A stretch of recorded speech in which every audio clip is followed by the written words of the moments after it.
అందరూ నమస్కారం అండి. నేనండి ఆగాగే ఇరాదే అబ్బా అవతలోడనాల అబ్బా టీవీ నుండి తిరువూరు తిరుపతి అని మాట్లాడుతున్నా అండి. మరి అంతర్జాతీయంగా ఈవీఎంలు ట్యాంపరింగ్ జరిగి పోలైనాయి అంటున్నారు ఓట్లు.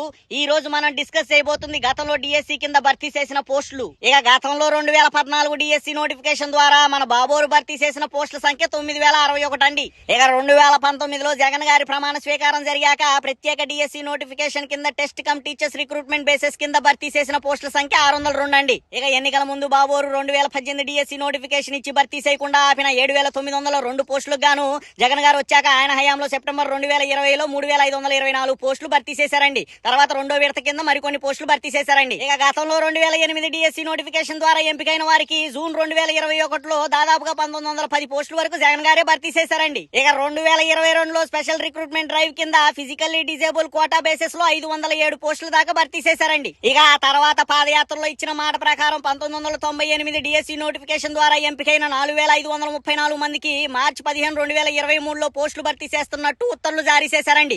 అంటే 25 ఏళ్ల నిరీక్షణ తర్వాత జగన్ గారి హయాంలో వాళ్ళకి రిక్రూట్మెంట్ జరిగిందన్నమాట. ఇక ఇవి కాక 2024 ఎన్నికల ముందు జగన్ గారు 6100 పోస్టులు గాను డిఎస్సి నోటిఫికేషన్ రిలీజ్ చేస్తే కూటమి ప్రభుత్వం అధికారంలో రాగానే ఆ నోటిఫికేషన్ క్యాన్సిల్ చేసిందండి. ఇక చిల్లర బిల్లర మొత్తం కలుపుకుంటే జగన్ గారి హయాంలో భర్తీ చేసిన డిఎస్సి పోస్టుల సంఖ్య ఇంచుమించు 14200 అండి. ఇక ఆయన హయాంలో డిఎస్సి పోస్టుల నియామకమే జరగలేదంటూ ప్రచారం చేస్తూ అబద్ధపు ఆరోపణలు చేస్తున్న హాఫ్ నాలెడ్జ్ గాళ్ళకి మా ఈ ఛానల్ తరఫు నుండి ఈ వీడియో అంకితం చేస్తున్నామండి.